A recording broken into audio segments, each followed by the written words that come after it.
Hello বন্ধুরা, আমি আজকে মাছের মাথা দিয়ে একটা সুন্দর ঝোল রান্না করে দেখাবো।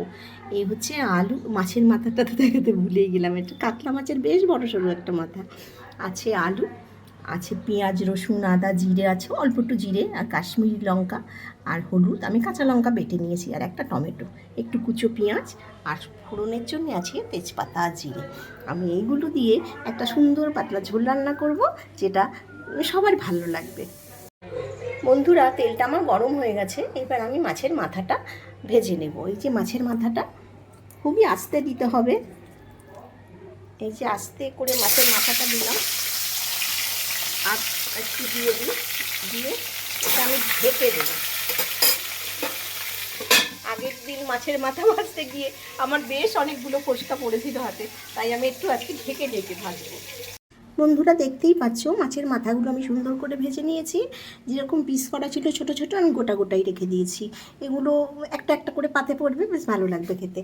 আর তেলটা গরম হয়ে গেছে, জিরে আর তেজপাতাটা আমি ফোড়ন দিয়ে দিলাম। ফোড়নটা ভাজা ভাজা হোক। জিরে তেজপাতাটা ভাজা হয়ে গেছে, এবার আমি আলুগুলো দিয়ে দেবো। আলুগুলো ভালো করে ভেজে নেব। আলুগুলো ভেজে নিয়ে মোটামুটি ভাজা হয়ে গেছে। এবার আমি কুচিয়ে রাখা পেঁয়াজগুলো দিয়ে দেবো। পেঁয়াজগুলো সুন্দর করে ভেজে নেব, লাল লাল করে।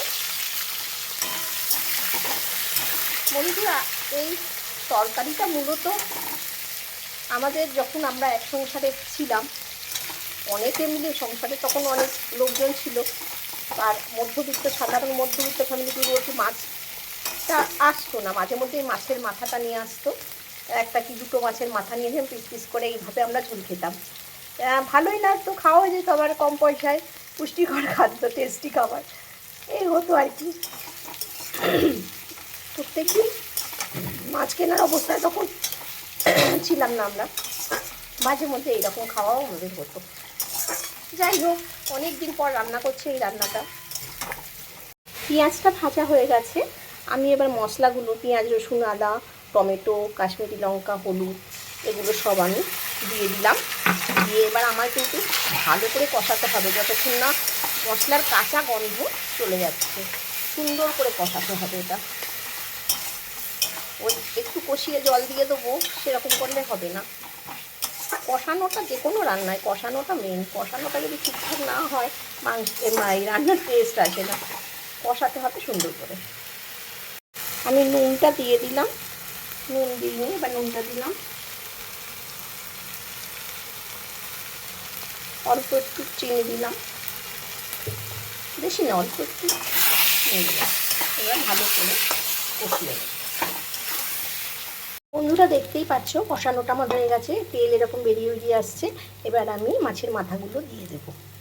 মাছের মাথাগুলো দিয়ে দিলাম, দিয়ে এবার গরম জল দিয়ে দেব। আমি এবার গরম জলটা দিয়ে দিচ্ছি।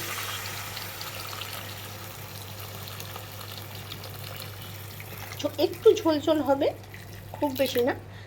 এবার এটা ভালো করে নাড়িয়ে চাড়িয়ে দেবো। ঝোলটাকে এবার ফুটতে দিতে হবে, টকবক করে ফুটছে। আমি একটু কমিয়ে দেবো, দিয়ে একটু ঢেকে দেবো। বন্ধুরা, ঝোলটা হয়েই গেছে। আমি এবার গরম মশলার গুঁড়োটা দিয়ে দিলাম। দেখতেই পাচ্ছ হয়ে গেছে, কেননা আলুটা গলে গেছে, আর একটু ঝোল তো থাকবেই। এই আলুটা গলে গেছে, এই যে আলু গলে গেছে, এই ঝোলটা থাকবে। গরম মশলার সাথে একটু ফুটুক। বন্ধুরা, ঝোলটা আমার কমপ্লিট। দেখতে তো দারুণ হয়েছে, খেতে এগুলো খুবই ভালো লাগে খেতে। এই ঝোলটা একটু ভেবে নিই না, আমরা বেশ একটা মাটির দাওয়ায় বসে কলা পাতার মধ্যে সবাই, ফ্যামিলি সবাই মিলে বেশ গোল হয়ে বসে এই এক তরকারি দিয়ে ভাত খাচ্ছি, কেমন লাগবে বলুন তো? ভাবতে কি দোষ, তাই না?